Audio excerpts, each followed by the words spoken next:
Saam Acupuncture, the complete course in 10 hours, 5 video parts. Video 1, Part 1, Introduction to Meditation Qi, the 5 elements, Yin and Yang, begin at 7 minutes and 12 seconds. Case study, Rheumatic Heart Disease, 43 minutes. And then we begin Saam Acupuncture, the 3 levels of human needs and environmental factors at 1 hour 34 minutes. Video 2, Part 2, Preparation, Construction of the Saam Acupuncture Korean 4-needle technique, Jungguks patterns, liver, kidney, heart, spleen, lung, pericardium Jungguk, construction, and Yang Jungguk. Video 3, Part 2 continued with Sengguk reducing techniques, discussion on cold at 26 minutes, introduction to Sasang constitutional medicine at 38 minutes, Luo connecting points, front mu points. Video 3, Part 3, Harmonized Combinations, the I Ching construction, male-female applications begins at video 3 at 59 minutes and 28 seconds. And then we talk about the kidney Sanjiao harmonized combination, 1 hour, 14 minutes, liver, large intestine, 1 hour, 28 minutes, spleen, small intestine, 1 hour, 38 minutes, heart, gallbladder. Video 4, Part 3, continued harmonized combinations. Video 4, applications. Dr. Richard Tan balance method begins at 33 minutes of video 4, and the headaches chapter begins at 57 minutes of video 4.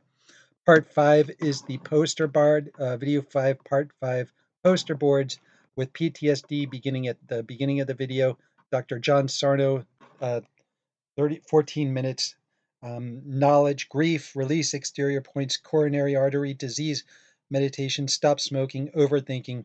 And then video 5, Part 6, the interpretation of dreams begins at 58 minutes and 52 seconds with Sigmund Freud case study, 1 hour, 27 minutes, in the interpretation of dreams journal and research project beginning at 1 hour, 33 minutes. I hope you enjoy the class.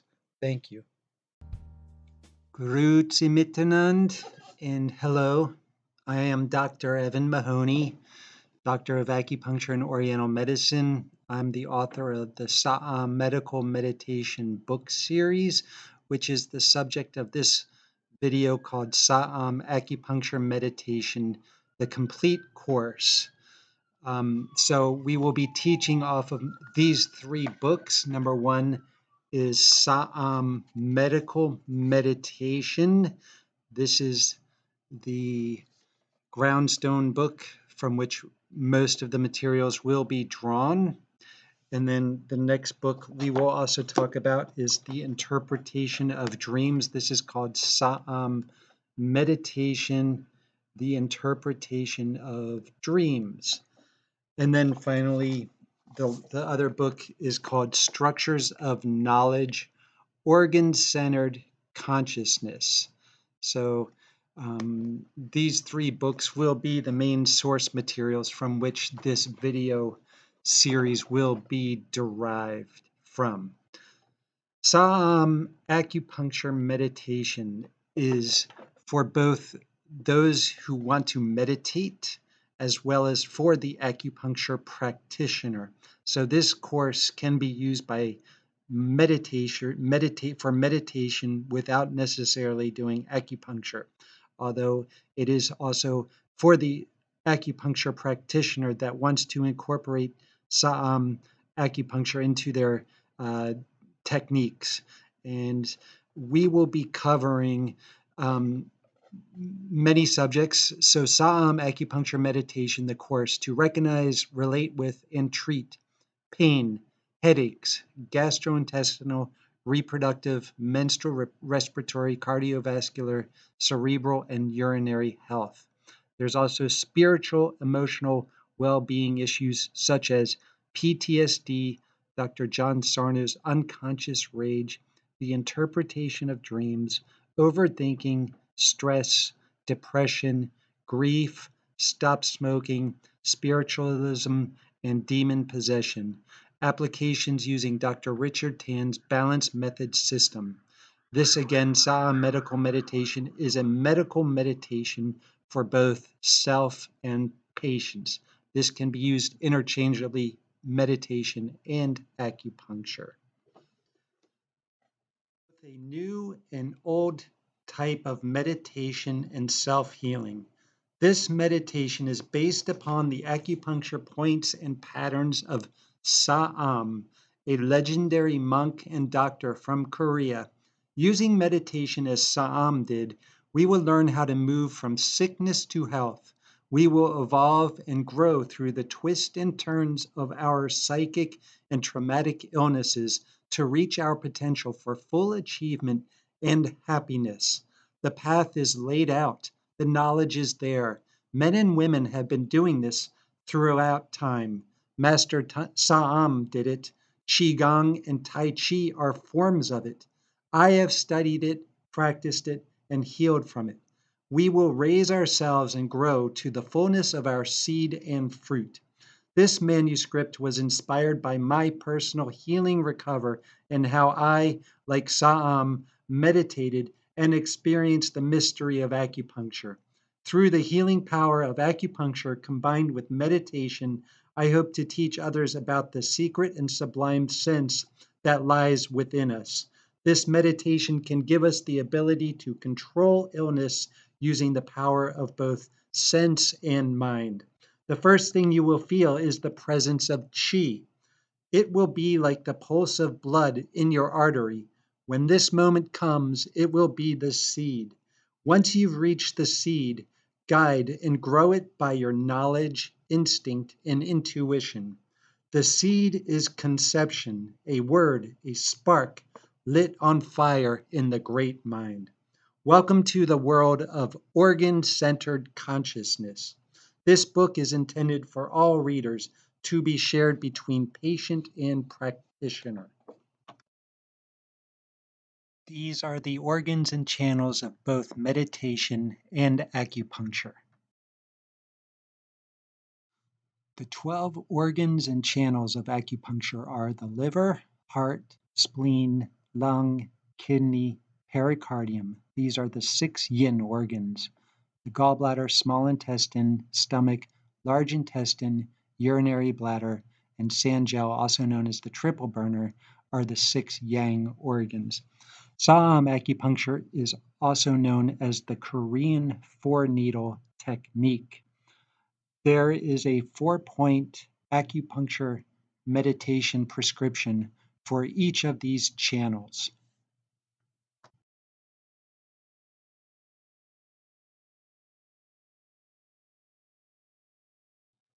Meditation is a key facilitator to accessing one's qi.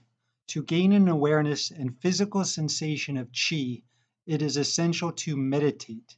Meditation has many documented health benefits, including reduction of stress and improvement in sleep. People meditate for both spiritual and health purposes. Through meditation, people can gain incredible control of their mind and self. There are hundreds of types of meditations and techniques. A common and good way for beginners is Transcendental Meditation, where the meditator brings their mental concentration to the third eye, on the forehead between the eyebrows, its frontal lobe of the brain, while also keeping an awareness of their breathing. Another called Kundalini is where they focus on areas along the spine and move through the chakras. Chakras are energy centers along the spine, midline of the torso, neck, face, and head. There's other types of meditation called medical Qigong and Tai Chi Chuan, known as Tai Chi. These are activities that engage gentle body movement and meditation together. They help facilitate an awareness and growth of one's qi. Particularly helpful for the elderly, these exercises have been shown to promote physical balance, strength, and mobility of joints. Tai Chi, while a peaceful practice, also serves as the root for martial practices like karate. Transcendental meditation is usually one's introduction into meditation. As a learner, this technique is useful in training the mind to recognize and slow the flow of thoughts that swarm our active brains. Containing and subsiding these active and busy thoughts is the key element to meditation. Transcendental meditation calls for continuous attention to be brought to the third eye into one's breathing. A beginner will usually waver from their mental focus after a few seconds by a busy and distracting thought. It is the meditator's practice to become aware of these thought distractions, discard them, and to return their attention to the third eye and breathing. The third eye meditation provides strong stimulation to the prefrontal cortex of the brain. This area pertains to the acupuncture points of Intang and dew point number 24. To help achieve attention and focus, some beginning practitioners will count, repeating 1 through 10. Others may focus on a cone, which is like a riddle but with no specific answer. What is the sound of one hand clapping? Is an example of a cone. Kundalini meditation is where one focuses their attention along the spine, from the base of the sacrum ascending up the spine like steps on a ladder. This meditation takes us through the chakra centers of the torso, neck, and head.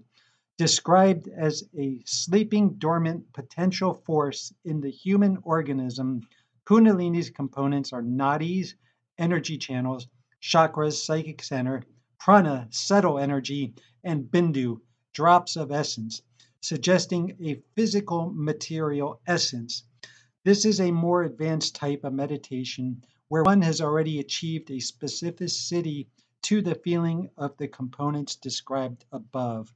Like Kundalini's prana or subtle energy, traditional Oriental medicine has its equivalent in Qi, which is derived from aspects of nutrition, air, blood, and essence, and circulates and resides within the channels. Traditional Oriental medicine also recognizes essence as being similar to Bindu of Kundalini.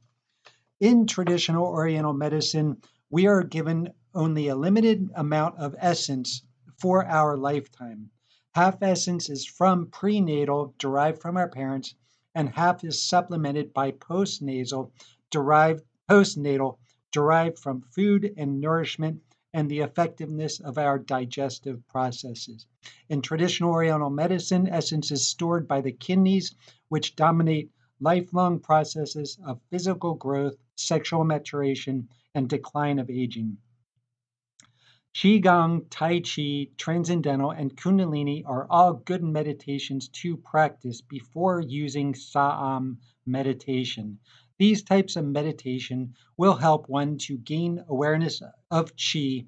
Once awareness of Qi is reached and you have gained a specific experience of its feeling, growth, and movement, you can begin to switch to Saam medical meditation. Once you have reached specificity of Qi, it is important not to linger too long on Transcendental or Kundalini. Focusing on one single location will help to grow your Qi, but eventually as it gets stronger, it will stagnate and exacerbate problems. At that point, we should not keep our meditation to a single location. The power of Saam is to spread the movement of Qi over the entire body. The hands and feet are critical areas of focus for our meditation. I repeat, the hands and feet are the critical areas of focus for our meditation.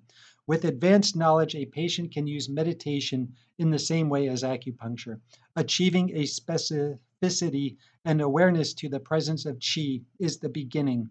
Observing nature as depicted in the 5 elements and identifying these processes within ourselves will give us the power to control and change the course of our evolution.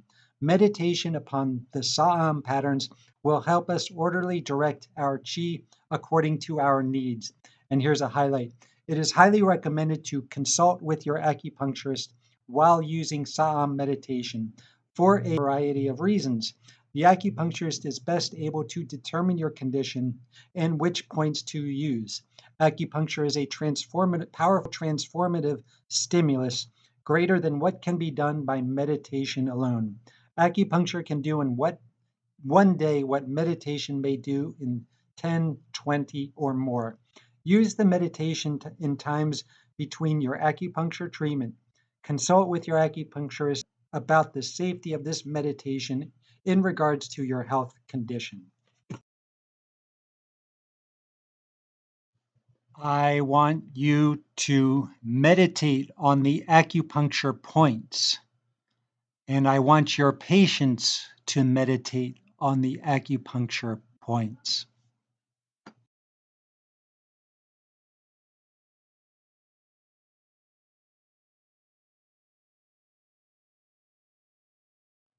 Saam, pronounced Saam, was a high monk in Korea during the Joseon dynasty, 15th century.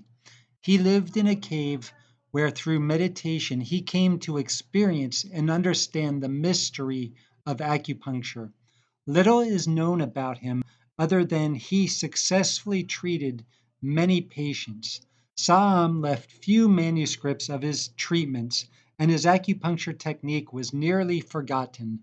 Revived in Korea in the 1980s by Dr. Hong Young Kim, Saam is now one of the most famous Korean acupuncture techniques used today.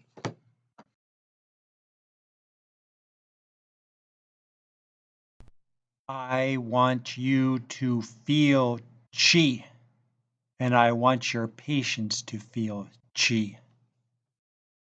Qi is a propulsive force of growth and healing, and it's indicated in the ideogram to the right as steam rising above a boiling kettle, indicating a vapor and substance. There are many forms and expressions of qi. Each organ generates its own unique qi, which constitutes its purpose. Fatigue and low energy are associated with spleen qi deficiency. Somebody lacking in heart qi may experience palpitations. Persistent cough may be associated with lung qi deficiency. Headache due to stress may be a symptom of liver qi stagnation, where qi gets stuck and stops moving. For purposes of Saam medical meditation, it is sufficient to think and feel qi as a single overall energy within the body. So, Qi is one of the three major theories of acupuncture medicine, along with the five elements and yin yang, which we'll talk about in a few minutes. In regards to Qi, Qi is an energy, but it has both it's both energy and substance.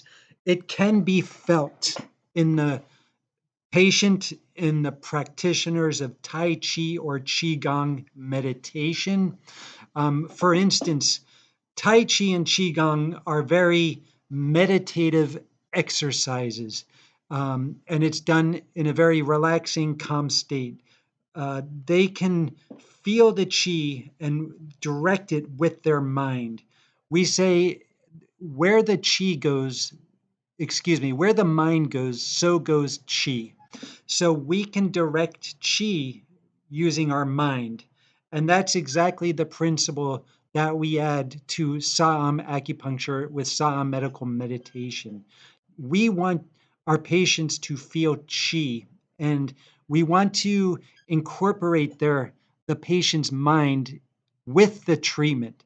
And so what we do is we meditate on the acupuncture points. And by meditating on the acupuncture points, they may, not everybody, but they may feel the qi movement going on inside of their body. And when they feel the qi moving, it's always a good response. So it's something that's very positive to feel qi. Now, for people that are unfamiliar with this idea of qi, it's pretty amazing. It's like you can feel it in your body, and there can be specific qi-like sensations, like a pulsation, throbbing quality, a feeling of movement, heaviness, pressure, warmth, circulating in the bodies. So these are qi-like sensations that our patients frequently feel. Now, in order to feel qi, the most important thing is to be very relaxed and comfortable, especially during the treatment. That's our number one goal for the treatment, is to provide comfort and relaxation because Qi is a propulsive force of growth and healing. So when we are relaxed, the Qi comes to the surface. And when the Qi comes to the surface, it pushes at the boundaries of growth and healing. Um, when we are relaxed and comfortable and Qi rises to the surface, that's how the body's going to reset itself, which is what we want acupuncture to do. So as an example, if we're in a always high stress situation, the body's not going to be able to reset itself or heal itself when we're under constant stress. So we want to be comfortable and relaxed. The Qi rises to the surface, and then it will push at the boundaries of growth and healing, going where it needs to go. But that's how the body resets itself, from a point of relaxation and comfort and not in constant stress. Now, there's a couple examples. One example is if you ever observe a baby when they're sleeping. Well, babies, how does their physical growth and development occur? It occurs when they're sleeping. And if you ever observe a baby sleeping, you may see their muscles jumping and twitching, their face is twitching, things are jumping and twitching. So that's an example of Qi rising to the surface, and it's pushing at the boundaries of growth and healing. So very good, very favorable, very fascinating to experience the Qi. And that's like the major point actually of Saam medical meditation and our treatments is that we want our patients to experience Qi, and then we can train their minds to experience Qi. We train them on bringing their attention to the acupuncture points of the Korean 4-needle point prescription. So here's another example. There's a visible, in my opinion, what we're going to show you is a visible expression of Qi that everybody has felt at some point in their life, and it is called myoclonus. Myoclonus is Qi rising to the surface, a frequent occurrence in Saam medical meditation. Myoclonus is that moment when you are comfortably sitting in your chair and about to fall asleep when your body suddenly jumps or lurches. Qi rises to the surface when we are comfortable and relaxed. So Qi being a propulsive force of growth and healing is how our bodies heal and grow. Qi pushes at the boundaries of blockages, trauma. There can be all kinds of blockages manifest in the body, which we will talk about more. There can be Qi deficiency syndromes or Qi stagnation syndromes. And one of the themes is we always want to move Qi or tonify Qi. So we want to move Qi to push against the boundaries of blockages, trauma, to affect healing.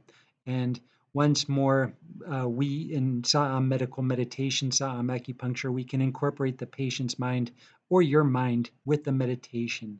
We will be talking about that more in the application of the 4-needle technique. And again, Qi will be brought up many, many, many times through this video series. The next of the major theories of acupuncture is the 5-element theory. The 5-element theory is how the construction of the 4-needle technique is done. This is a theory that every acupuncturist knows by heart. This is what we're board tested on. So for the acupuncturist watching this video, it's just going to be kind of a review. But for people unfamiliar with the theory of the 5 elements, it's really fascinating. It's regarding the relationships between the organs. There's a mother-son relationship and a grandmother-grandson controlling relationship. So a mother-son nurturing relationship and a grandmother-grandson controlling relationship.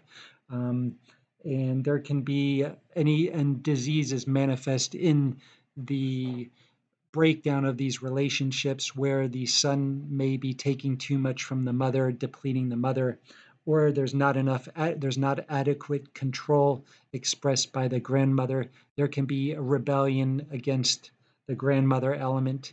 So the theory of the 5 elements, number one, it is how the Korean 4-needle technique, how this meditation pattern is constructed, but it's also the breakdown of how disease manifests. And it's a very fascinating theory for those who are not familiar. So we're going to get into that now.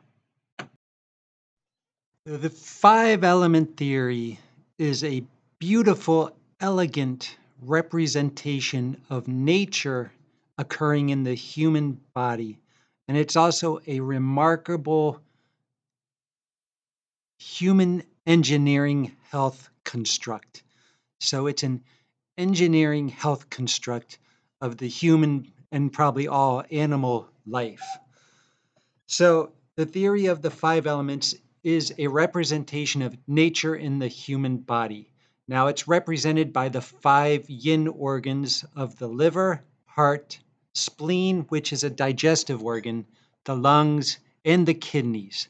These are the 5 primary yin organs. There is also the 6th yin organ, the pericardium, which is not represented in the 5 elements chart.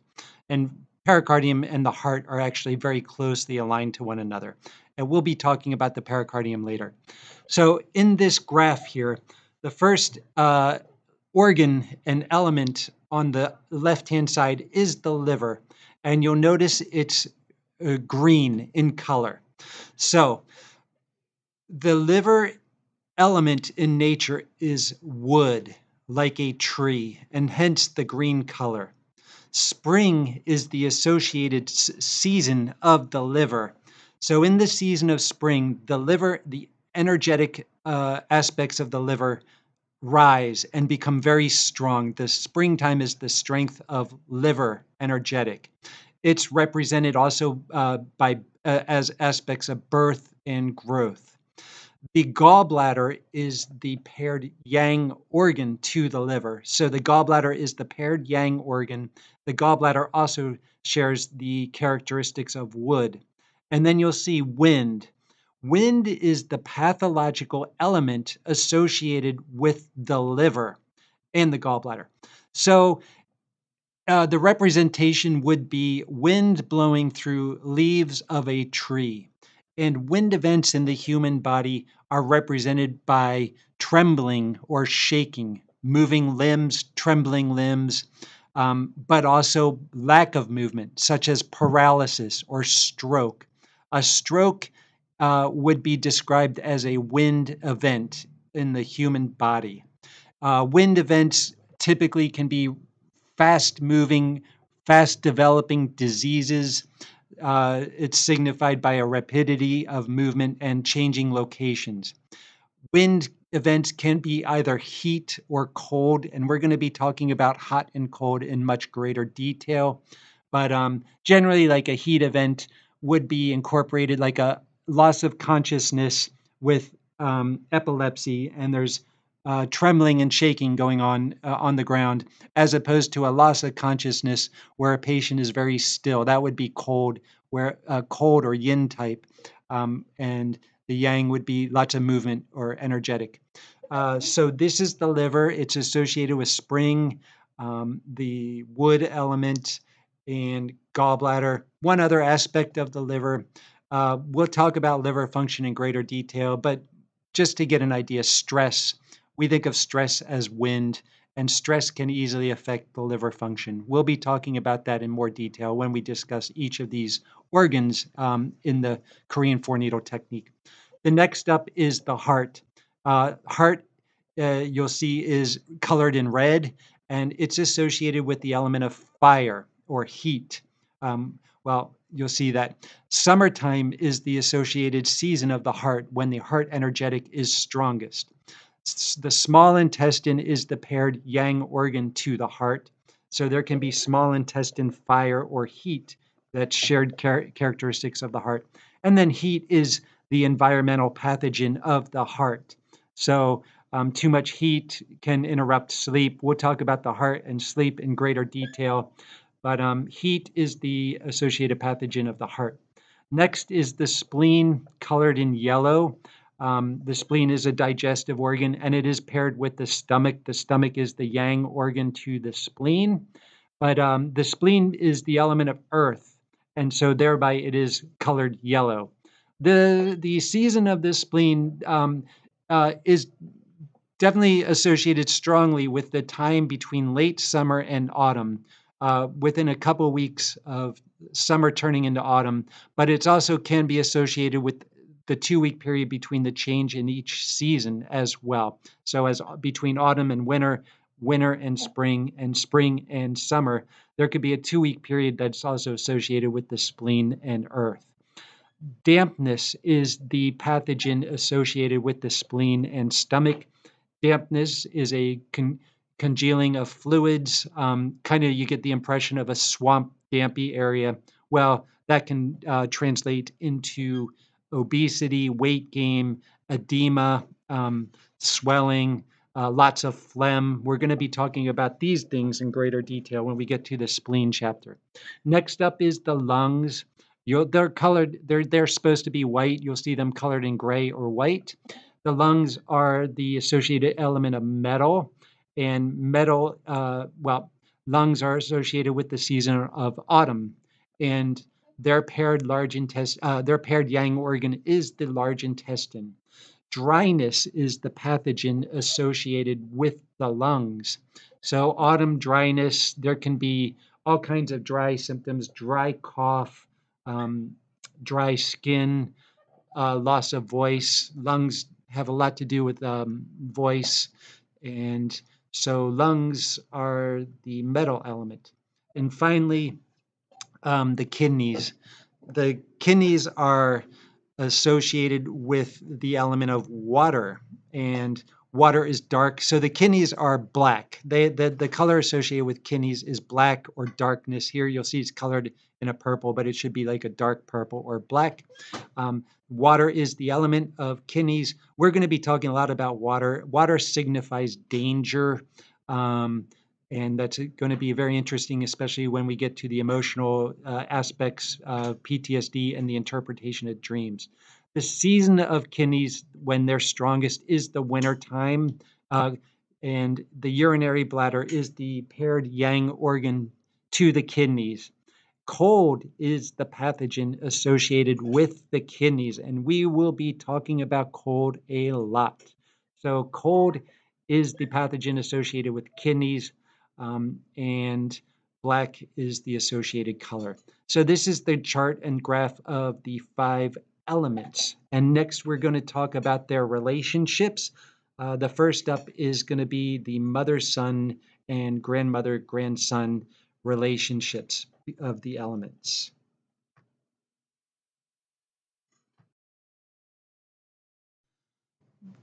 This graph represents the generating and controlling cycle of the 5 elements.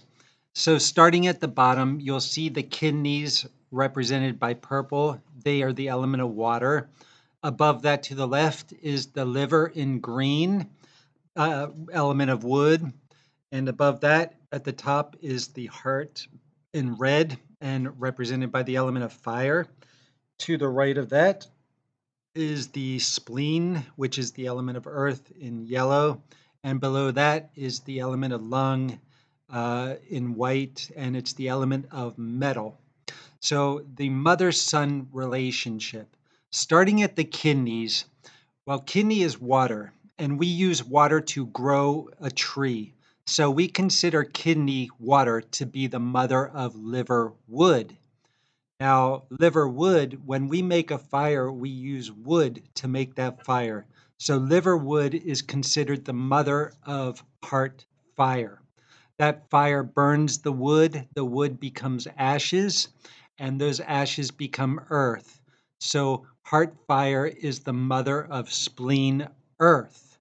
And the earth will compact and become metals and minerals in the ground. So spleen earth is the mother of lung metal, and the metals mineralize water. So lung metal is the mother of kidney water. That's the mother-son relationship. Now, there's also a grandmother-grandson relationship. We use water to put out a fire. So kidney water is the grandmother of heart fire, or kidney water controls heart fire. We use fire to melt metal and shape metal. So heart fire is the grandmother of lung metal, or heart fire controls lung metal. We use the metal saw and the metal axe to cut down the wood tree. So lung metal is the grandmother of liver wood, or lung metal controls liver wood. The wood, the branches, the roots of the tree dig into the earth, and the branches of the tree extend over the earth. So liver wood is the grandmother, or controls spleen earth. Finally, the earth absorbs water in times of flooding. So spleen earth is the grandmother, or spleen earth controls kidney water. This is the relationship of the the grandmother grandson relationship. So these are the healthy. This chart represents good health. When we are in good health, there is adequate nourishment of between the mother and the son, and there is adequate control expressed by the grandmother over the grandson. When we are in good health, these relationships are in balance. Next, we are going to talk about the breakdown in relationships. This is the disturbance of relationships in the 5 elements. So you'll see two things. You'll see a rebellion and an insulting. We say that the son rebels against the mother, or the grandson insults the grandmother. So this is a breakdown of relationships. You'll see wood rebelling against water, the liver rebelling against kidney water. Now, what this typically means is that the son is drawing too much from the mom. Say there's a lot of stress, which we first think of as the liver, and it just depletes and nourishes the mother. So stress can drain the kidneys, causing a manifestation of many types of things. Or the fire rebels against the wood. So there can be too much heat drawing from the mother. The liver is not able to adequately nourish fire or the heart. And fire is the element associated with the heart and heat. So generally, there may be like heat signs of the heart taking too much from the liver or depleting the mother. There can be less sleep at night, manic. This is almost like manic, psychotic episodes. Um, or then the earth rebels against fire. This can be kind of congestive heart failure, perhaps, where dampness or swelling occurs in the heart. Metal rebels against earth. This can be the accumulation of phlegm, where we say that the spleen makes the earth, the lungs take the phlegm. So it may be phlegm can go back and forth. It could be from the lungs or the spleen. We'll talk more in detail about that. Or the kidney water rebels against lung metal. This can be a disturbance in breathing. There's a relationship in breathing between the kidneys and the lungs. There can be shortness of breath. The kidneys may be deficient or sick, not absorbing oxygen. Generally, when an organ is rebelling, it's usually rebelling it's going to either rebel out of deficiency or excess. So an organ may be deficient and it rebels against the mother organ. There's also the insulting relationship. Grandmother insults grandson. So fire insults water. Heart fire is the grandson of kidney water. So the heat again can manifest. Kidneys cannot control the heart heat, and again, this can become manic, uh, very hot diseases, mental disturbance. The earth can insult wood. We'll talk about that in more detail. The metal insults fire. There can be lung and heart disturbances, coughing, um, heat in the lungs, virus pathogens, and water insults earth. This can be dampness, weight gain, also kind of congestive issues. And then wood insults metal, stress affecting lung function. Again, there can be coughing, shortness of breath. We will be talking about each of these pathogens in more detail when we get to the chapter on the elements. But this is a breakdown. When the relationships break down, there can manifest all kinds of diseases within this relationship. So this is a disturbance of the 5 elements. Next, we are going to talk about yin and yang. That's going to be the next subject here. Everybody is familiar with yin and yang. Yin and yang is the third of the major theories of acupuncture, the first being qi, the second, the 5 elements, and now yin and yang. Yin and yang is a representation of everything in the universe. Everything can come down to dark or light, hot or cold. As you see in the symbol, it is white and black. So everything that is white is the yang is the representation of everything that is white, and yang being and white being activity, energetic, heat, summertime, yang.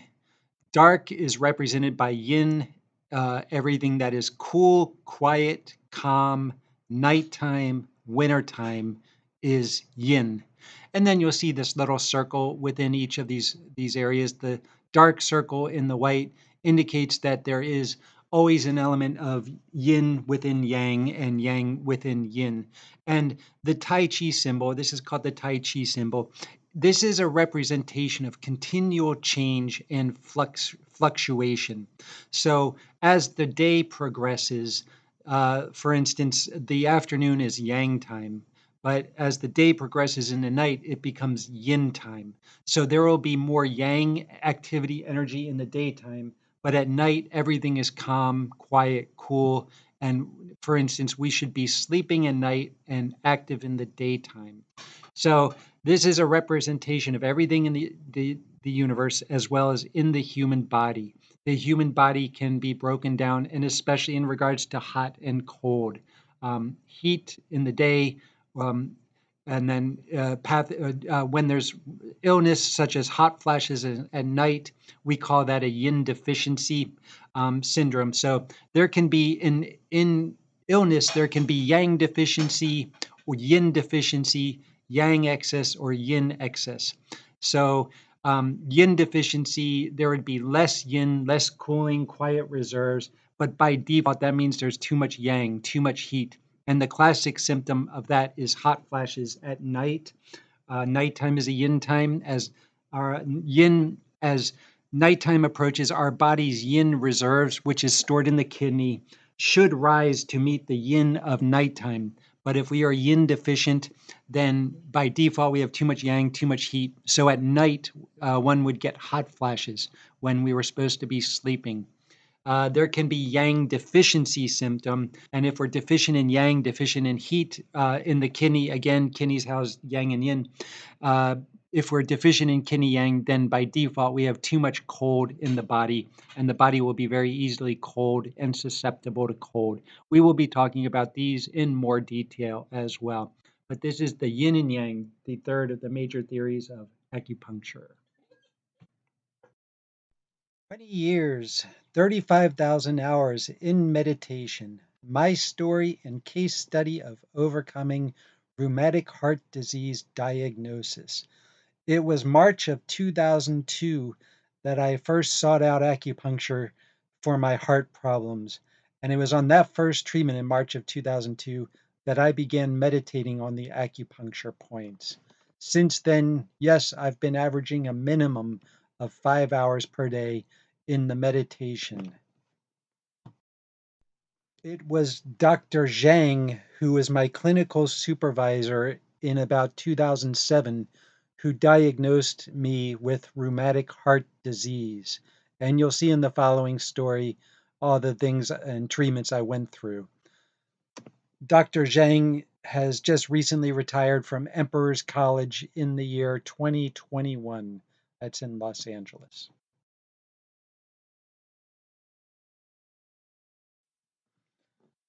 My road through illness and health.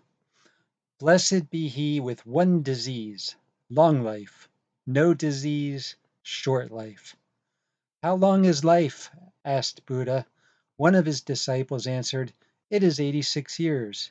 No, how long is life? Continued the Buddha.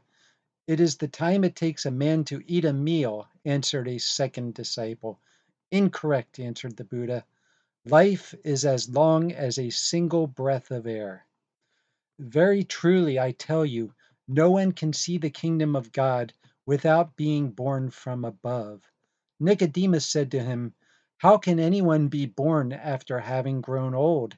Can one enter a second time into the mother's womb and be born? Jesus answered, Very truly, I tell you, no one can enter the kingdom of God without being born of water and spirit. What is born of the flesh is flesh, and what is born of the spirit is spirit. Do not be astonished that I said to you, you must be born from above. John chapter 3, verse 3 through 7. Know thyself. Inscription on the wall of the ancient oracle of Delphi, Greece. Brief overview.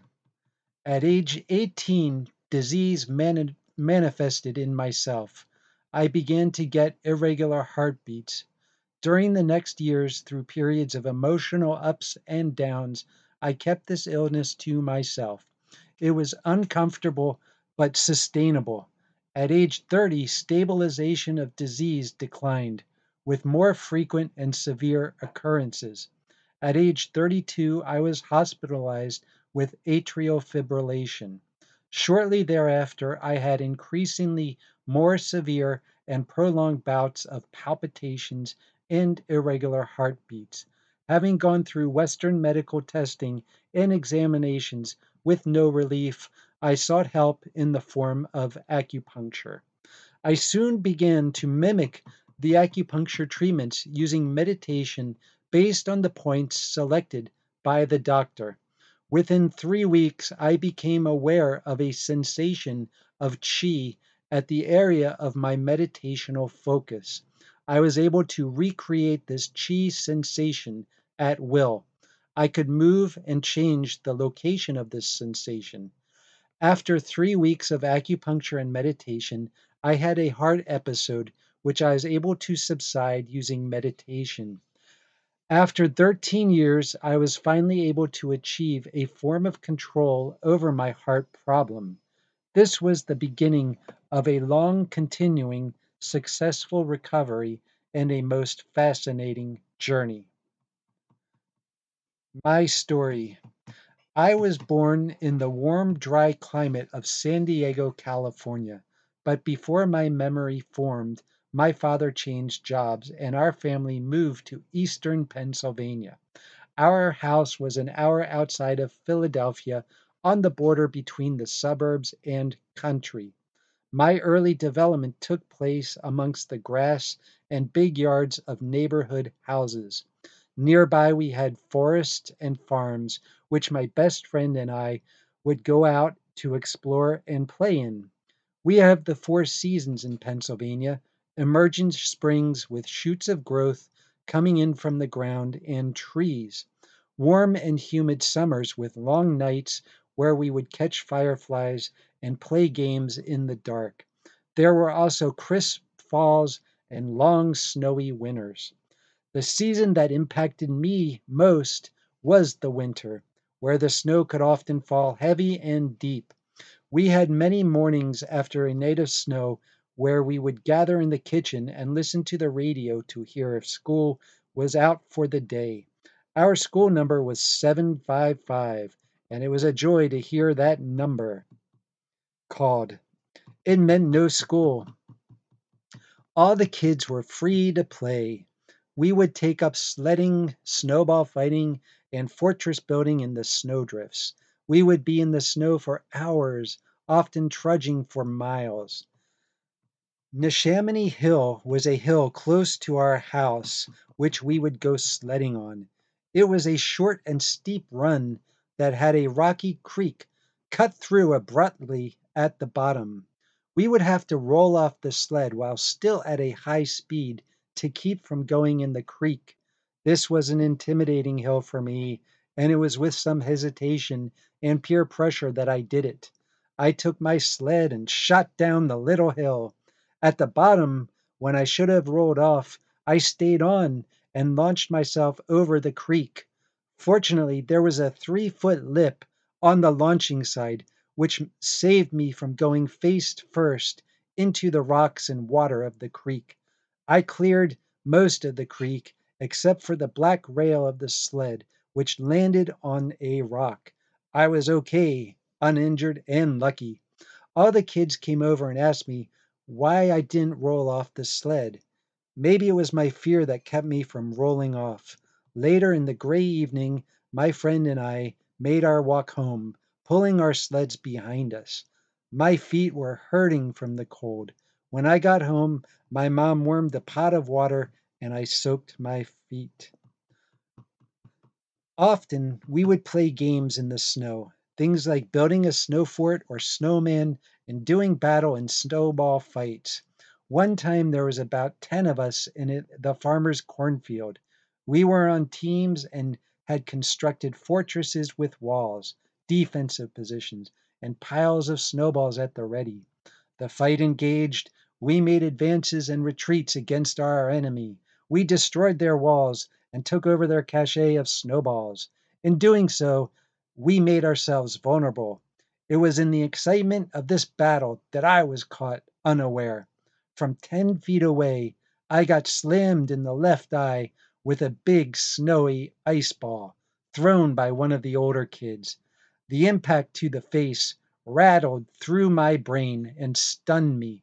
It was a painful and cold blast, but I was a stoic youth, so I shook it off and walked away. My hands and feet would often get cold and painful in the winter. This happened when going sledding or walking to the bus stop. None of the other kids seemed to have this problem. By my late teens, my hands would be icy cold and turn purple when it became cold. It was not until I began studying traditional Oriental medicine that I could trace these episodes as a precursor to my heart problems. I had been damaged by the cold which constricts the vessels and slows circulation, cold which affects the spleen, stomach, lungs, and is the pathogenic factor of the kidneys, cold which would soon touch my heart. Our life forms in one direction. We are genetically predetermined to take on a specific form and feature. However, the potential of our genetic fulfillment may not be reached. We become affected by the influences of our environment, physical and spiritual nourishments, neglects, and damages. Some trees grow straight and tall, firmly and deeply rooted in nourishing soil and sunlight. Other trees twist and bend. Their soil is thin and the earth shifts beneath them. They have to reach outwards and backwards to get the full light of the sun. Even though they twist and bend, they still grow and flourish through their difficulties. Such as it is with our cells. We grow straight until something shifts in the soil of our makeup, whether through illness, influence, or psychic event. We get kink in our development. When I was in high school, I developed a curious condition. After running hard, like doing the mile in gym class, I would get a cough, which lasted into the next class. I would cough up phlegm and spend up to nearly an hour later still trying to clear my throat. I noticed that none of the other kids had this condition, and I wondered why. It was in my freshman year in college that I had my first heart palpitation. It started with one little bump in the chest and then went away. In the beginning, my heart palpitations were small, few, and far between. They surprised me though, like when I'd be lying in bed or talking to somebody, and suddenly I would get a bump in my chest. Sometimes they would be a bump bump, like a quick knock on the door. Other times they fluttered, almost going out of control. Over the next 12 years, it was a significant but stable problem for me. The palpitations occurred frequently enough that I was always cautious about activities and overexerting myself. They happened with no rhyme or reason, sometimes waking me up at night with a flutter in my chest, or banging in the morning, which would throw caution to the whole day ahead. They would pull me back and away from conversations and take me out of sporting games. When the cold weather came, my hands would get as cold as ice. People would recoil from my cold touch. Once, after shaking hands with a cardiologist, he said, "Cold hands, warm heart." A purple color began to spread over my hands and knuckles, coming halfway down my fingers. Even my nose and face would turn purple in the cold. Eventually, my condition worsened. One time I was doing some roofing work as a carpenter's helper. I was new to Los Angeles and it was a hot summer day. We were tearing off tiles to repair a roof, which was hot and sweaty work. At lunch, we went to a juice bar where I ordered my first ever fruit smoothie drink. I was so hot and thirsty that I gulped my frozen drink down, almost drinking the whole cup instantly. Suddenly, with all the cold ice in my stomach, my heart was precipitated into a fibrillation. It lost control and started fluttering rapidly. Unlike other times, this did not stop. I leaned into my friend's arm and asked the staff at the restaurant to call 911. I told them I was having a heart attack. I was picked up by the ambulance and taken to the hospital emergency room. They had me monitored with an EKG. I was suffering from atrial fibrillation, which is a rapid, uncontrollable heartbeat in the right atrium. If this had been ventricular fibrillation, it would have been fatal after just a few seconds. I was in the emergency room for 6 hours. Twice they injected me with a drug that briefly stopped my heart with the idea that when it started again, it would return to its normal rhythm. I was uninsured at the time, and that probably determined my early release. I took the bus home with my heart still fluttering away. It wasn't until later in the day that it subsided and the next day returned to normal. After this event, I sought care for my heart. For the first time, I told my parents of my condition. I began to see doctors. It was a big inconvenience having no insurance. I had to travel for 2 hours to a hospital that would see me, not including the long wait in the busy lobby. The time with the doctors was short. They didn't speak too much to me and practically gave me no advice. They had me wear a heart monitor for testing and sent me home. For this I am glad because the two times I wore the 24 and 48-hour heart halters, the results came back negative. They could find nothing wrong with my heart. The doctors were at a loss. One prescribed me digitalis, even though I was not made aware of any diagnosis. A friend warned me about her experience on the drug, so I never took it. I went to see another cardiologist. I was telling him about my habits. I eat healthy and I walk at least a mile every day, when he stopped me and said, "Walk 2 miles a day." Later, on reflection of my walking route, I realized that I underestimated my distance to him. I was already walking 2 miles a day. It wasn't until another severe and frightening episode occurred that I reached out for an alternative solution. One night I was practicing yoga. One of the postures calls for bending backwards while sitting on your knees. It is good for flexibility of the back and knees. While stretching into this position, I felt like a string or cord of my heart was suddenly cut. Some electric condition between my brain and heart was severed. My heart began to beat with a hard, irregular pounding in my chest. Once again, I was not able to stop it. I was anxious and in discomfort the whole night. I wavered closely to calling 911 again. Nothing I did could stop the uncontrollable and irregular pounding. I got on my knees, I curled up, laid down. It didn't stop until a couple hours before dawn. I was exhausted, physically spent. I was down to my last energy, and I felt if such another occurrence were to happen, I would be too weak to make it through. I was certain that I was just a loose thread away from another occurrence. During the night, I opened the phone book and searched for acupuncture. There was a doctor who was an acupuncture and cardiologist, Dr. Nee in Santa Monica. As soon as possible, I called and made an appointment with him for that morning.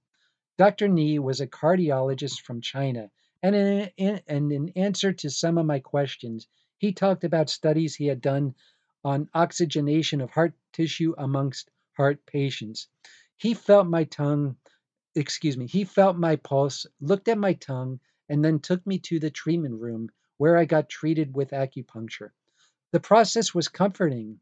I didn't know what the acupuncture would do, but I felt at least something was being done about my heart. The treatment was very relaxing and peaceful.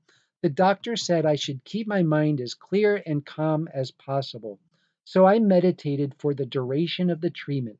I didn't feel much until the doctor pulled a needle out of my leg. Just for a brief second, I felt a jolt, ever so slightly, as if there was a connection from the needle to my heart. I was talking with the doctor after the treatment, and I had mentioned about a meditation technique called visualization that I was doing. I told him how I would focus my mind on my heart and try to visualize it in its three dimensions. The point was to find and see the injured area so as to help it heal. The doctor had never placed any needles on my chest or around my heart area. Instead, all the needles were down around the wrist and the feet, with one needle placed on my forehead between my eyebrows.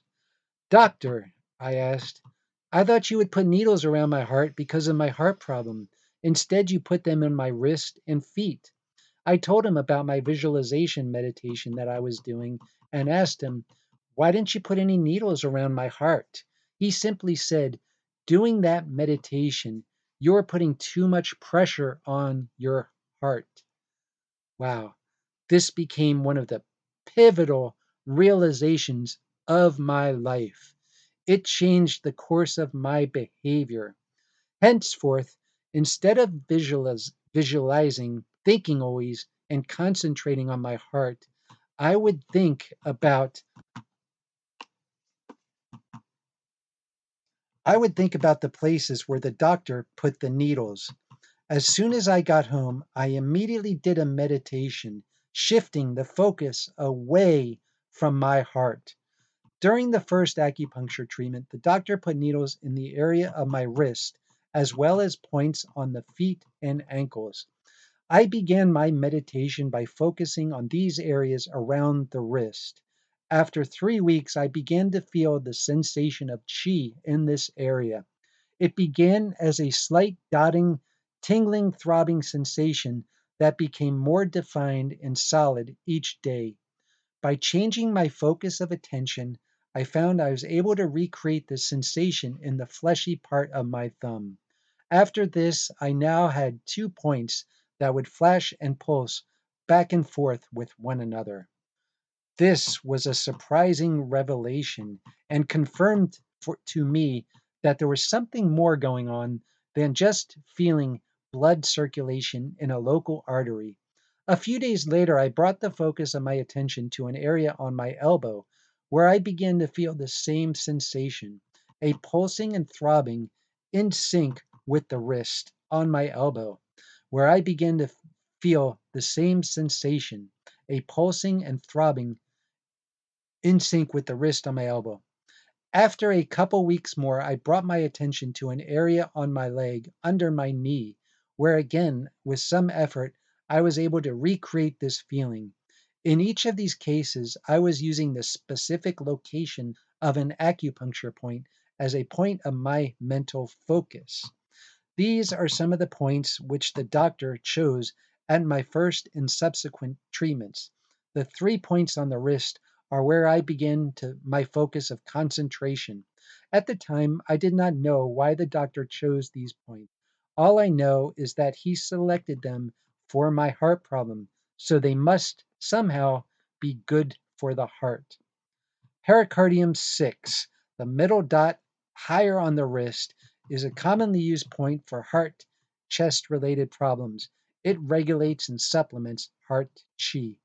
Heart 7, dot on the pinky side. The shoe stream, which is the shoe stream point, is one of the 5 water points located in each channel. So we're going to talk about that later. The heart 7 is the shoe stream of the heart, where chi of the heart channel strongly resides, used for supplementing heart chi. Lung 9, the dot on the thumb side, the shoe stream of lung, where the chi of the lung channel strongly resides, regulates and strengthens the chi of the upper chest cavity. The heart and lungs dominate the upper chest region. It is logical for the doctor to have chosen these points as they are related to and have an effect on the heart and chest. In traditional Oriental medicine theory, Qi strongly resides in the shoe points. The shoe points are all located in areas from the fingertips or toe tips up to the elbows or knees. Each organ or channel has its ending or beginning in the hands and feet, and it is in these locations where some of the most important channel points occur. These points are where I began my new type of meditation. Instead of focusing on my heart, I would focus on the area where the doctor placed the needles at my wrist. Over the course of the next 2 months, I took bi-weekly and weekly acupuncture and supplemented my time doing this meditation often for several hours a day, every day. I began to experience fascinating sensations during my meditations. A clustering and moving patch of tingling and warmth was circulating in my wrist, in the place of my concentration. At each new meditation, I could conjure up this sensation with less and less mental effort. It began to grow and take a life of its own. Doctor, I said, I'm getting these sensations. I described the meditation I was doing and the sensations I was feeling. You are sensitive to the chi, he said. Figuring that was a good thing, I continued on with my meditations. Sometimes during the healing process with acupuncture, there is what is called a healing reaction. A rearrangement of chi and energy of the channels occurs. This correction brings forth a paroxysmal action, a momentary reoccurrence of disease symptoms, a brief and violent purge of the disease. One afternoon in my 3rd week of therapy, I was walking back to my house when suddenly my heart lurched in my chest. A succession of 4 strong and irregular beats rolled in my chest like a sequence of waves crashing to the beach. I quickly made my way home and lay down on the floor. Immediately, I went into my meditation. Instead of my heart, I brought my mental focus to my wrist. Soon, I conjured the familiar tingling, pulsing sensation in my wrist. After a few minutes, I felt a sudden rush of something go from my chest down my left arm. It was not pain. It felt as if a release of pressure was made, like a valve was opened. Stress or anxiety that to any stress or anxiety that I had seemed to push itself down my arm. I opened my eyes and breathed out. I had changed from a feeling of heaviness and stifling to one of relief and relaxation. Something amazing had happened. Something vital had changed. Instinctively, I knew for the first time in 13 years, I had gained a form of control over my heart problem. In the next 8 years, I would still get heart palpitations. The difference was the severity of attack and the frequency of occurrence decreased by 90 to 90% to now where they've all but disappeared. Before, I would get sustained attacks for 3 to 8 weeks at a time, followed by brief periods of quiet and rest. My palpitations would sometimes be up to 4 heartbeats or longer, with occasional mini fibrillations. The palpitations would occur throughout the day and at night, even during sleep, with no known triggering event. From the moment that I learned to gain control, anytime I felt a palpitation, I would immediately go into the meditation and be able to subside or prevent a worsening of the attack. In order to improve my heart health, I had to fix many of the underlying problems that caused them. Since my condition was a chronic one, my problems were deeply rooted and required years to overcome. During this time, I enrolled in school and became a practitioner of acupuncture. At each day that I learned something new, I could immediately apply it to my meditations. Doing this, I could get the effect as if being treated by acupuncture. This process of learning and healing required me to be acutely aware of my physical body discomforts and anomalies, and of my emotional and mental status as well. I would do my meditation at every opportunity I could afford.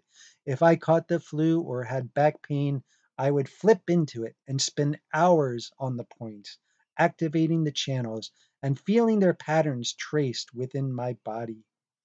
During this time, I aged and crossed over from the apex of health as a young man to the emerging health factors of one in their 40s.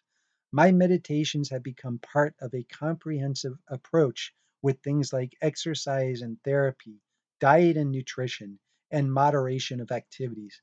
What is special, though, is that I carry my meditation with me wherever I go. At any time or notice, I can call the chi and find out where it is currently residing. I can conjure the effect and guide it through and along the channels to where intuition feels it needs to go. I practice to recognize the significance of events or occurrences that happen to me and see if they are related to an inner condition or five-element Saam relationship. This preoccupation with Saam medical meditation has improved my musical abilities, physical health, memory, intelligence, and has given me satisfaction of an adventurous and journeying life without travel. It has helped me to touch some part of God and reach across time to other lives. It has saved my life.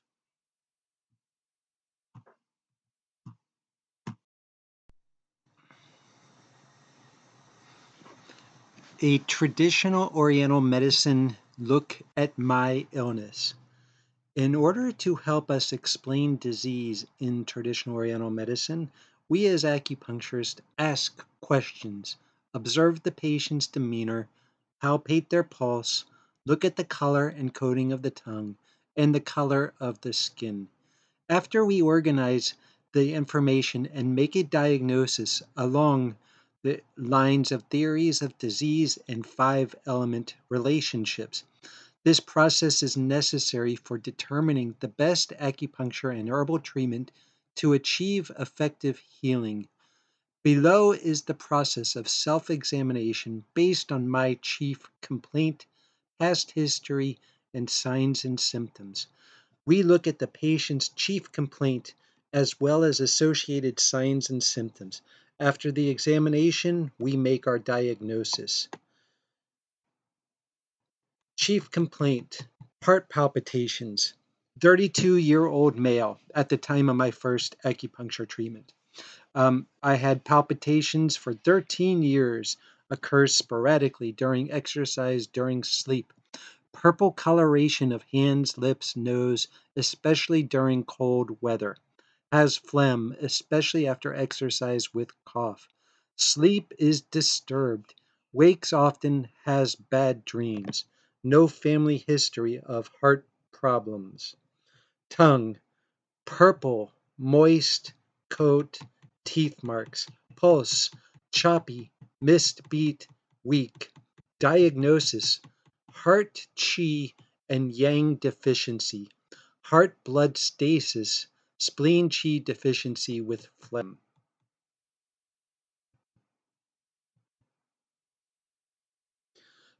The purple color indicates stagnation of qi and blood, as well as cold.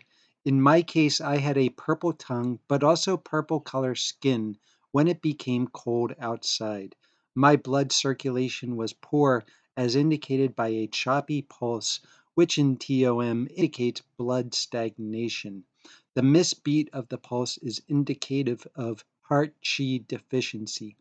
I also had a clear, moist tongue coat, which is indicative of cold phlegm, cold being seen in the clear color fluid. My tongue also had teeth marks on the side, which is indicative of spleen qi deficiency. Overall, my diagnosis was heart qi and yang deficiency with blood stagnation, with corresponding spleen and qi deficiency and phlegm. After the diagnosis, we come up with a treatment plan. In this case, the treatment plan is to tonify heart qi, yang, and break up blood stasis, tonify spleen qi, transform phlegm. In chronic conditions, we say that all the relationships between the organs are affected. Below, we will take a closer look at the 5-element relationships surrounding my heart condition. Heart and spleen. Heart fire is the mother of spleen earth. Heart is deficient and not able to govern blood circulation effectively. Heart is failing to nourish spleen. Spleen function impaired, generating phlegm. Phlegm obstructs heart orifice. Bad sleep, shen, or spiritual disturbances. Heart, spleen, lung. Spleen is the mother of lung metal. Heart fire controls lung metal. Spleen is deficient, makes phlegm, which goes to the heart and lung, and which share the upper body cavity. The combined qi of lungs and heart are weak, not able to propulse qi and blood effectively. Lungs easily affected by cold. Heart and kidneys. Kidney water controls heart fire. Kidney pertains to cold, winter, water. Childhood damage from cold. Cold constricts blood vessels, affects heart. Kidney cold exerting too much control over heart fire. Need to warm and tonify kidney and heart yang. Heart and liver. Liver wood is the mother of heart fire. Heart is rebelling against the liver, inhibiting function. Liver stores blood and is responsible for the smooth circulation of qi and blood.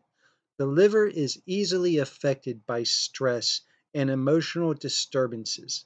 Liver becomes stiff and unbending, causes qi to stagnate, not able to refresh blood and circulate blood smoothly. When I was sick, my physicality was impaired. When participating in sports and running, I would have to be extremely cautious and usually pull out of the game due to a palpitation. My mood was depressed. I had bad sleep and frequent nightmares. Of the good things were that I changed my diet to a mostly vegetarian one at the time, and I quit smoking. I also engaged in different types of meditation, including the technique of visualization, which is what my doctor said was putting too much pressure on my heart. Why did the doctor say this? How could doing this type of meditation put too much pressure on my heart? In Chinese medicine, we have a simple answer. Where the mind goes, so goes qi. The significance is that our minds and thoughts can have a direct and physical impact on our health. We can move qi by conscious thought. I was bringing too much pressure to my heart by excessive concentration upon it. I changed my focus to the areas of the acupuncture point that the doctor was using and found that I could get the therapeutic effect of that acupuncture point. Following is an excerpt from my book, Master Mystic Meditation, which was written at a later time, still accounting for the period of my illness. Notice the introduction of disturbed sleep and disturbed dreams from heart ailments. We will be talking about interpretation of dreams later, but this is a nice little introduction to dreams and heart ailments.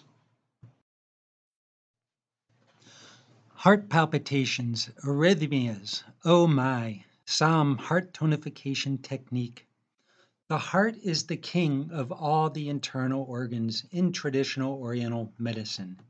Its element in the nature is fire, and its ultimate expression is a reflection of joy associated with beauty and the great love we may have for friends and family. Spiritual joy, sound sleep, pleasant dreams, and expressions of beauty, artistic or otherwise, are all reflections of a sound heart. When things are not well with the heart, we may experience physical symptoms like irregular heartbeats, palpitations, or the effects of other disease. There may also be something opposite to the demeanor of joy, spiritual disturbances, sleep disturbances, and social disturbances. It is startling to feel something go wrong with the heart. In my book, Saam Medical Meditation, I tell how I was blessed with heart problems. I had first experienced palpitations when I was 18 years old. My self-study attributes this to an attack by cold when I was a young child. The experience of heart palpitations and arrhythmias dramatically changed my outlook on life. It developed in me a sort of fatalism and an expectation of shortened life. While not severe at first, they definitely interrupted my social and physical interaction in life. I had to pull back and play sports with extreme caution because I could get a strong, irregular heartbeat. I had jerky, shaky body movements and an appearance of restlessness. Even my ability to communicate became affected. I would speak in a very low and soft voice, sometimes with slurred speech. Mostly I would just avoid talking. In traditional Oriental medicine, the heart channel goes to the tongue, so speech becomes affected. My dreams were disturbed. The most common theme of my dreams involved tooth problems. In my dreams, my teeth were continuously loosening and falling out.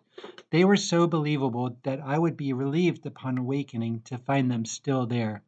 I also had dreams where my teeth had a shark like ability to grow and regenerate themselves. Fangs would push up from my gums and stab at the roof of my mouth. I couldn't open my mouth wide enough to relieve the pain of their stabbing into me. When I woke up, it felt as if I had lockjaw. I would often have cases of sleep apnea, which is a disease that commonly affects those who are overweight and snore. Sleep apnea is a condition where we stop breathing during sleep. I neither snore nor am overweight, but many nights I would suddenly come out of a sleep from a dread awareness that I had not been breathing. One time in one of these moments, just before waking, I was visited by an image of an archangel saying to me, "You can endure." I prayed to Jesus for help and healing, and I changed many of my damaging behaviors like smoking and drinking excessive alcohol. I also switched to a mostly vegetarian diet. While good for me, these behaviors had little effect on my heart. The irregularities still occurred with no rhyme or reason. In rest or excitement, I was afflicted. One thing I intuitively felt was that Western medical science was not going to help me. There are many different kinds of heart irregularities. The heart palpitation is an unusually strong heartbeat that can be felt, but with no irregular rhythm. The arrhythmia is an irregular heartbeat. A regular heartbeat should be something of a two-beat lub-dub, lub-dub, lub-dub type of rhythm. The irregular heartbeat can be a momentarily offbeat rhythm like lub-dub, lub-dub, bumpity, bumpity, bumpity, lub-dub. Lub dub. It is usually a temporary irregularity for which a normal rhythm is soon maintained. Fibrillation is an extremely rapid irregular beat. Atrial fibrillation attacks the atrium, the upper right chamber of the heart. This is common and not a fatal disease. This chamber pumps the blood into the lower ventricle. During an AFib episode, blood still goes to the ventricle with the help of gravity. Ventricular fibrillation is deadly in just a short time. During ventricular fibrillation, the lower chamber of the heart pumps too rapidly and is ineffective at pumping blood up into the arterial system. In Sebastian Junger's book, The Perfect Storm, he describes the final moments of drowning with the heart going into ventricular fibrillation. He says the heart feels like a bag of worms. It is an apt description. Heart murmurs are a disease of the heart valve where it may not be able to completely close. There is also rheumatic fever and heart disease, a condition that attacks children with severe form of strep throat. This is an attack or exposure from cold in traditional Oriental medicine. The virus lies dormant for many years, attacking later in life. This is the disease that got Bobby Darin, the famous crooner or singer of Beyond the Sea and Mac the Knife. He died in his late 30s. I may have a dormant form of rheumatic heart disease, since as a child I had strep throat infection and intolerance to cold. Dr. Zhang, a Western medical doctor from China who taught at Samuel University, suspected this diagnosis when I told him of my story. If I do have rheumatic heart disease, then I have thus far successfully meditated my way through it. I now use the harmonized heart gallbladder technique or vice versa with the luo connecting points. This is later in our series here. Commonly associated with heart disorders are panic and anxiety attacks. There may be an associated shortness of breath, and the person may feel susceptible to heart attack. The person in a panic or anxiety attack feels like their life is in jeopardy. They may desperately seek a place of safety, turning to friends, family, or strangers, or as a last resort, reach for the telephone to dial 911. Fortunately, palpitations, irregular heartbeats, and panic disorders are usually benign, and no harm comes about from them. Quite often, Western medical stress tests, heart Holter monitors, or echocardiograms are unable to detect anything wrong with the heart. This is what happened to me.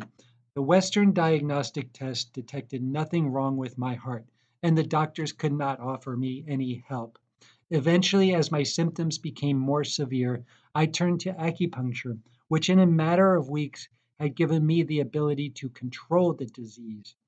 Through meditation based on the acupuncture point prescriptions the doctor had used and which I would learn during school, I was able to redirect my brain and my thoughts away from my heart towards the body points.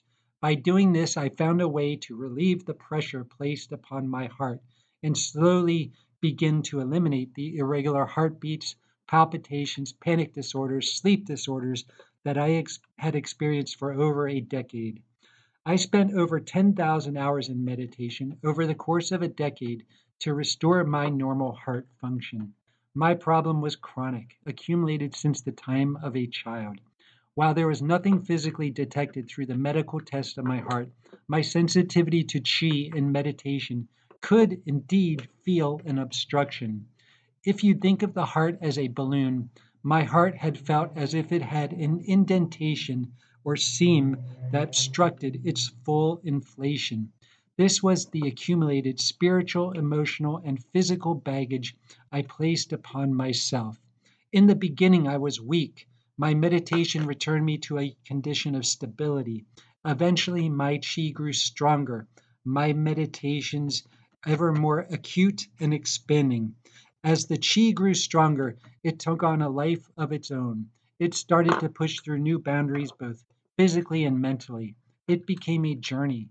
I have traveled in my life Europe, Alaska, the Caribbean, and the West Coast. The healing meditation I began exchanged outward travel for inward. I experienced wonder as great as any I had before. I operated on instinct and followed the chi where it led. It, I felt the movement of nature and changes of seasons within me. I was content to lie in supine meditation for 4, 6, or greater hours at a time. I could conjure up the sensation of chi any time, lying down or sitting with palms faced upward, walking on the boardwalk and sleeping. It flowed throughout my whole body. As I learned about acupuncture and the specific properties of an acupuncture point, I could immediately internalize it and apply it to my meditation, instantly reaping the reward of that point. And what I can only attribute as a blessing of synchronicity, I learned of Saam Acupuncture as soon as my second semester in school from my teacher, Dr. Tae Chung Chu, who may have been the only one teaching the technique in America at that time. Soon I learned the point prescriptions of the technique and of Saam the monk, who through meditation discovered the mystery of acupuncture. I felt a kinship with this monk and his experience of meditation. I fell in love with the simplicity and power generated from this technique. In my meditations, I could flip through these prescriptions until I found one where chi was particularly strong and concentrated at that time. Chi concentrates at different locations of the body through different times of the day or year. When coming back to the heart, I always had to unravel and tear away at impressions lingering upon it. It involved a combination of visualization meditation technique where I had to concentrate on the heart and visualize it in its 3 dimensions. I also used the distal points of Saam acupuncture. These distant points are located at faraway places, points on the hands and feet. These points act as a kind of tug of war, stretching and pulling away the obstructed energy of the heart from a distance. This is a common theory of acupuncture application, and indeed is what gives Saam acupuncture its unique power. Some days the effect was dramatic or seemingly so. I felt surges of energy as new channels opened up through my heart, not only affecting the heart, but the mind and the overall well being of my body as well. I felt universal changes in me one day, only to seem as small as molecules the next. My condition was under constant change and continued to improve. Ever since the first day that I was able to control my palpitation, I never experienced a severe attack again. I would still get arrhythmias, but they occurred at less frequency and less severity. Furthermore, I felt no more anxiety at such an event. Indeed, when I did get one, it signified a need for me to launch into meditation and explore where the holdup was that day. Sometimes in the summer, there would be increased congestion. This is because summer is the season of the heart according to the 5 elements. Its energy becomes more strong and inflated then, and it would push up against that seam of obstruction that I felt. But this was also a good opportunity. For days or weeks, I would launch into meditation, using this time of increased heart energy to break through the boundaries of obstruction that still remained. My meditations have been with me now for over a decade. They have become second nature, much like the sense of breath and breathing itself. I am not a perfect being. I still get aches and pains, which meditation subsides. I easily have dissatisfaction along the levels of human needs. This we will discuss soon in the Saam Acupuncture series. By knowing these levels and interpreting their expression in dreams, I can sometimes subside them through meditation. I have recently returned to the Transcendental Meditation technique, which was my introduction to meditation many years ago. With Transcendental Meditation and Saam point prescriptions, I have been able to subside the sources of discontent within myself. This concludes my story and case study of the long, difficult years of my illness, from my heart issues that began at 18 through 32 when I first turned to acupuncture. Next, we are going to begin our discussion of Saam Acupuncture, and I'm going to be introducing to you the 6 levels of human needs, as well as the environmental factors of each organ.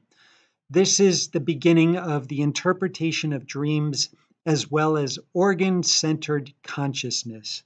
Organ-centered consciousness is a hyper-awareness of self, identifying things going on in yourself, in your mind, in the external environment, the seasons, the time of day, even the specific time of day. So, organ centered consciousness is hypernatural awareness of yourself and then incorporating meditation.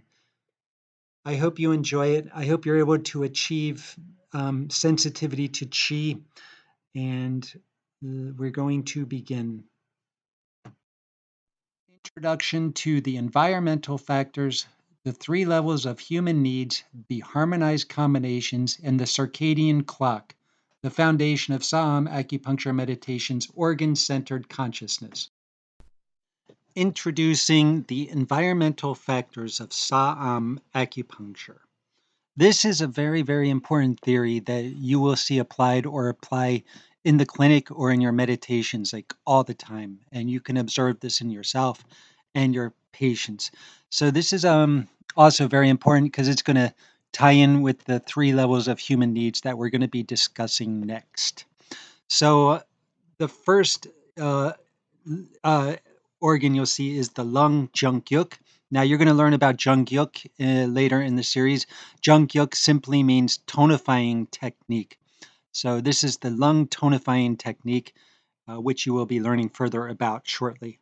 So the lung, the environmental factor of the lung is to bring moisture and coolness, and it counters heat and dryness. This is a Tai Yin energy. Tai Yin comprises the lung and spleen channels. So the next one is the Spleen Jungguk, again the spleen tonifying technique. This also brings moisture and warmth. This counters cold and dryness. Again, this is Tai Yin energy. So if you notice, lung brings moisture and coolness, while spleen brings moisture and warmth. Lung counters heat and dryness. Spleen counters cold and dryness. The next up is the large intestine Jungguk, which is a yang organ. The large intestine brings dryness and coolness and counters damp and heat. This is a yang ming energy. The stomach Jungguk brings dryness and warmth and counters damp and cold. Also a yang ming channel energy. So there is a relation between the Tai Yin channels and the Yang Ming channels. The first 4 channels listed here, the lung Jungguk is paired with its Yang organ, the large intestine Jungguk, and the spleen Jungguk is paired with its Yang counterpart, the stomach. So Tai Yin counters Yang Ming. Moving on, the next level is the heart Jungguk, which is monarch and fire. Monarch fire and heat brings warmth and heat. The kidney Jungguk brings monarch fire and water. This is a Shao Yin energy. Monarch fire and heat, monarch fire and water. These may also, now the kidneys, to me, the kidneys, the ultimate organ that has so many properties, so many important treasures in the kidneys, including kidney essence, kidney yang, and kidney yin. When we say monarch fire and water, this is about kidney yang. It brings warmth, the warming metabolism to the body. So heart kidney Jungguk in particular brings monarch fire and water. Small intestine Jungguk is cold and fire. This is an interesting one. This mixes both cold and fire, and they combine to form blood, water, and fire. Urinary urinary bladder, excuse me. The urinary bladder Jungguk is cold and water. This is the coldest energy of all the channels. So this will counter heat and dryness also. Urinary bladder is Tai Yang energy. The Shaoyin energy, heart and Jungguk, have a lot to do with consciousness and unconsciousness. And we'll see later down Shaoyang, which is also conscious and unconscious pathologies. Moving on, the pericardium is wind and minister fired, inward movement of air, storage of knowledge. The liver Jungguk is wind and wood, inward movement of air, increases pride and ego. These are joy yin channel, pericardium and liver. And then Sanjiao is the minister fire and fire, outward movement of air, draining of knowledge. And this is going to have important implications in PTSD. Gallbladder, minister fire and wood, outward movement of air, revolutionary rage. And this is to expel revolutionary rage. This is going to be Dr. John Sarno theory of unconscious rage. So the pericardium joy yin channels connect with the Shaoyang channels. Liver balances to gallbladder, pericardium balances to Sanjiao. Now there's a few different ways that channels connect. When we do the harmonized connection, we are going to do a different combination of Tai Yin to Tai Yang as part of the harmonized combination. So we're going to mix these up um, in the harmonized channels.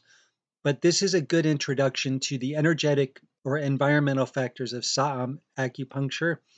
And again, we'll just do a review. Lung Jungguk brings moisture and coolness, counters heat and dry. Spleen Jungguk brings moisture and warmth, counters cold and dryness. Large intestine Jungguk brings dryness and cool, counters damp and heat. Stomach Jungguk brings dryness and warmth, counters damp and cold. Heart Jungguk is monarch fire and heat. And kidney Jungguk is monarch fire and water. The Shao Yin channel energy, monarch fire, is kind of like the king, overall identity regarding kidney, overall well-being emotionally, psychologically. Small intestine pairs to the heart, so cold and fire. Yeah, going back, heart dominates blood, heart and small intestine um, are the paired yin and yang organs. So when we say small intestine cold and fire, and they combine to form blood, it's water and heart blood, water and fire warmth to make blood. And urinary bladder cold and water, pericardium. Well, urinary bladder brings cold and water to the body. Pericardium is wind and minister fire. This is an inward movement of air, storage of knowledge. We're going to talk about this in the interpretation of dreams. Liver Jungguk, wind and wood, inward movement of air increases pride and ego. This is going to be discussed in the interpretation of dreams. Minister fire, Sanjiao, minister fire, and outward moving of air, draining of knowledge. This will be discussed with PTSD. And gallbladder, minister fire, and wood, outward movement of air, revolutionary rage. Dr. John Sarno, that's going to be discussed there. The environmental factors of Saam acupuncture. Welcome to Saam Acupuncture's The Three Levels of Human Needs. This is where Saam Acupuncture really distinguishes itself and crosses over into psychological territory and application and the interpretation of dreams. Um, this is complementary to Maslow's hierarchy of human needs in the Western psychological um, education. But Saam medical meditation, the three levels of human needs. This is remarkable because we can parse out the human needs and pair it with a specific organ. And so this enables us to eventually act upon our human needs. And this will enable us to act upon our dreams. So this is going to be very, hopefully, amazing for you. And if you can meditate on the acupuncture channels and on the acupuncture points, and then you can meditate on your dreams when you wake up in the morning. And this is going to help determine the course of your life. I do believe, because I believe our dreams are creating pathways in the brain. There's new channels, neurological channels open up in the brain, with new experiences. But the interpretation of the dreams is like neurological pathways in the brain sparking, and they're just begging for you to grow. So this is like this I meditate on this all the time, and I'm using this in the clinic with my patients all the time. So I really want to dive into this. This is very important. This is the basis of the Saam Acupuncture's organ-centered consciousness.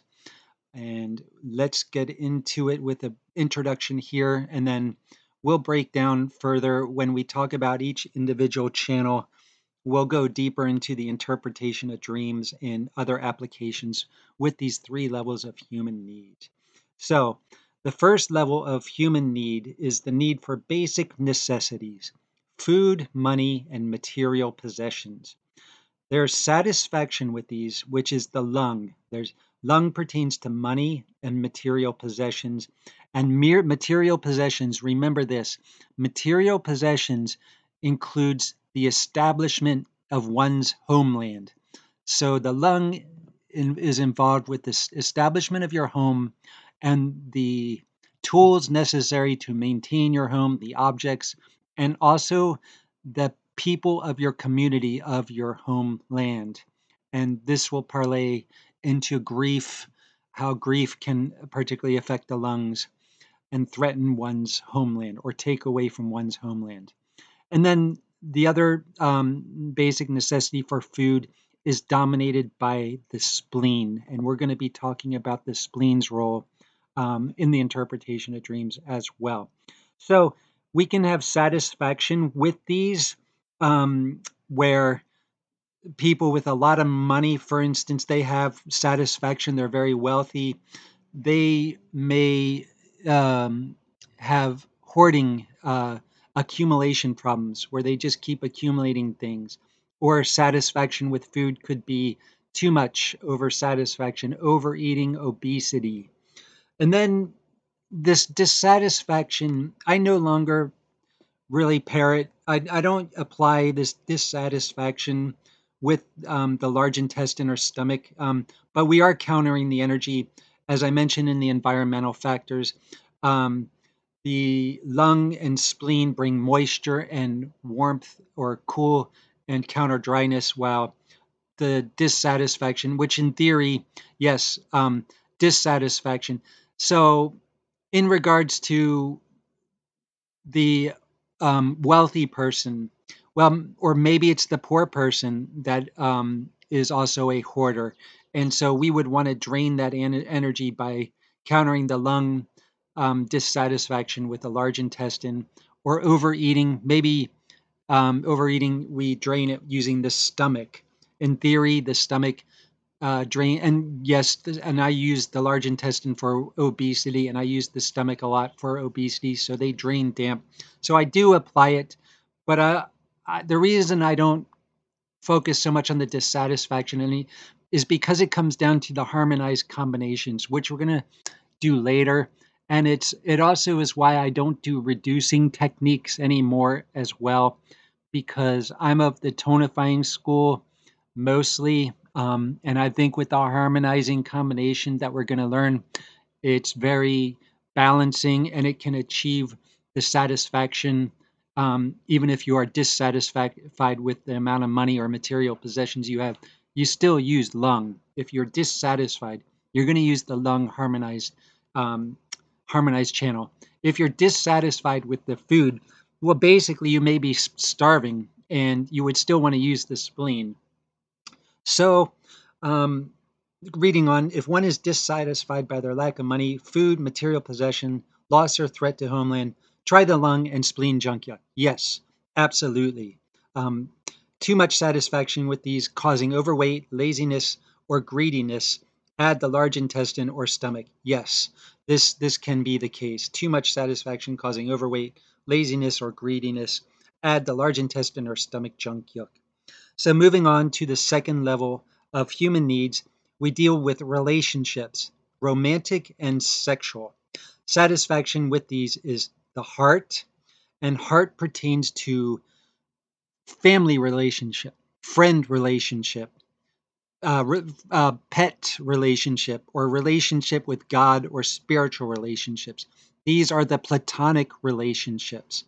And kidney pertains to sexual relationships.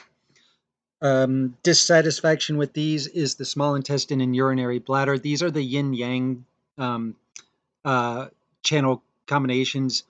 Again, I'm not so much on dissatisfaction when I do this, but if one is lacking in love, relationship, or sense of beauty, add the heart junk yuk. Lacking in sexual vitality, add the kidney junk yuk.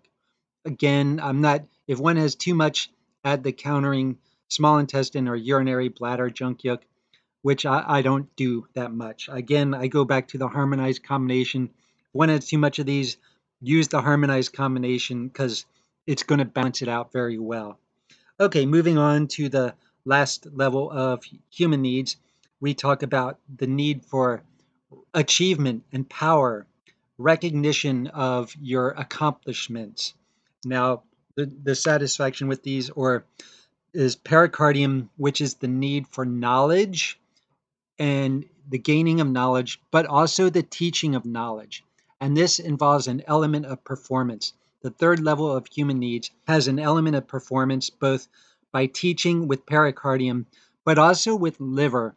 The liver is the need for recognition of one's accomplishments in self, accumulation of power or fame, and performance. And these are interesting. We're going to be talking about all these three levels of human needs, but in dreams, we will be talking about this. For instance, one of the most common dreams that all students have is that they dream of taking a test or being quizzed, or they're being back in school that they graduated from many years ago. Well, that's an indication of level 3 need for knowledge, and that would be a pericardium. This would be kind of a maybe a dissatisfaction of pericardium. You're not quite content with your level of knowledge. So, well, let's read on here. If one is lacking in their level of knowledge or intellect, add the pericardium junkyuk. If one is lacking in their recognized achievements or has feelings of humiliation, shame, or inferiority, add the liver junkyuk. If one develops an arrogant or haughty attitude because of their accomplishments, add the Sanjiao gallbladder junkyuks or liver sengguk. These are reducing techniques. And yes, definitely with the liver, for instance, you can think of people like very successful people, celebrities, attorneys that develop arrogant, haughty attitudes because of their accomplishments. So yeah, they could be using some kind of a technique. And you wonder what kind of the stereotypical kind of representation of these people may be kind of a lot of stress, a lot of power. They may be prone to high blood pressure, busy people, heart attacks and so forth. So again, in these cases, I would still be using the harmonized combination because I think the harmonized combinations just take care of the problem whether one is satisfied or dissatisfied. So these are the three levels of human needs. We're going to be introducing each of these individually when we talk about each individual channel on its own. So this is Saam Acupuncture's The Three Levels of Human Needs. Just a quick review. The first level of human needs pertains to the need for material possessions, which includes food, money, and the establishment of your homeland, the tools needed to maintain your homeland, and also the people making up your community. That's the need for food is spleen, and the need for material possessions, establishment of homeland, is lung. The second level of human need is for relationships, familial, friend, pet, spiritual God. These pertain to heart, and sexual relationships pertain to the kidneys. The third level of human needs is the need for knowledge and the teaching of knowledge, which is the pericardium, and the recognition of one's skills, talents, accomplishments, power. That's the liver. And the level 3 human need has an element of performance involved and recognition.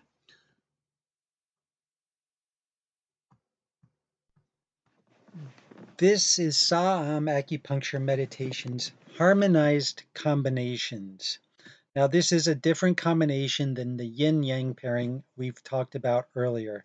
So we're going to be talking about a different pairing of organs, but this is my technique, both in meditation and in the clinic. When I meditate 24 hours a day or 5 hours a day or 8 hours a day, these are the combinations I meditate on. And when I'm in the acupuncture clinic and I'm doing kind of an internal disorder, illness, emotional treatment, or whatnot, these are going to be the techniques. These are the harmonized combination is the technique that we will be applying. So actually, it's the same technique in meditation as it is in clinical practice. The same technique, and the harmonized combinations are what I base both my meditation and clinical practice on, with very little, if no discrepancy. So let's introduce you to the harmonized combinations of Saam acupuncture. The first is the kidney and Sanjiao Jungguks. This is based on the Shao channel relationship. Remember how we said kidney and heart are Shao Yin channel characteristics? Well, the Sanjiao and gallbladder are Shao Yang channel um, constructs. So Shao Yin and Shao Yang have relationship to one another. In fact, in the circadian clock, they they will transform into one another. The Shao Yin channel may move into Shao Yang energy, or the vice versa. So these channels have a close relationship. So the kidney is Shao Yin channel, and it's harmonized with the Sanjiao, which is a Yang channel. The kidney and Sanjiao Jungguk. We're going to be talking about these later, but this is our PTSD treatment, stop smoking treatment. This is the most frequently used treatment. The kidneys are the fundamentally important organ. So very frequently, commonly used. We will be talking about this in much greater detail. The next is the liver and large intestine Jungguk. This is based on their Joy Yin Yang Min channel connection or relationship. So the liver is the Yin Joy Yin channel. Large intestine is the Yang Ming. Um, the heart and gallbladder is also Shao Yin, Shao Yang channel relationship. Heart is Shao Yin and gallbladder is Shao Yang. This is Dr. John Sarno territory. This is some spiritual treatments, relationship with God, spirituality, heart, gallbladder. We will talk about that in more detail. The spleen and small intestine. This is based on the Tai channel relationship. Spleen is Tai Yin and small intestine is Tai Yang. Um, Digestion, transformation of phlegm, but also there can be some heart connections vis-a-vis the small intestine. And in my opinion, I think the spleen is positioned anatomically very close to the heart. A lot of times, I think with palpitations, I think they're coming from the spleen and not necessarily the heart. We will kind of explore that later. The lung and urinary bladder, or the Jungguk, is also a Tai channel relationship, Tai Yang, Tai Yang. Lung and urinary bladder, this is a treatment for grief, establishment of homeland, lacking in material possessions. This could be dryness, treatment for dryness and heat. Moving on, pericardium and stomach Jungguk are the Joy Yin Yang Min channel relationships. This is our knowledge channel treatment or contentment. But this also has lots of physical sinus congestion, stomach channel problems, digestive issues. We will be talking about this in much greater detail.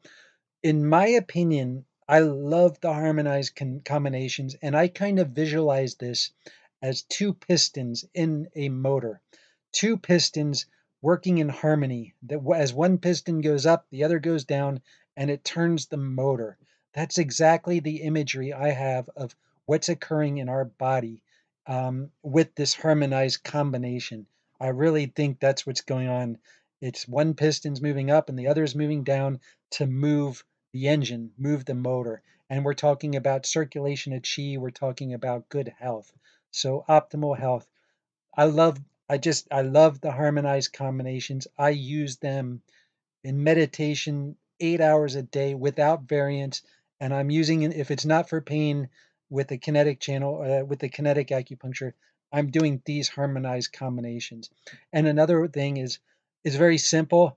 Acupuncturist, what's great about this, if you're an acupuncturist, you already know the point prescriptions of all these techniques right here, right now, because you are board tested on the five element theory, the tonified grandmother, which we'll talk about, sedate son. You already know these point prescriptions, so you can apply this immediately.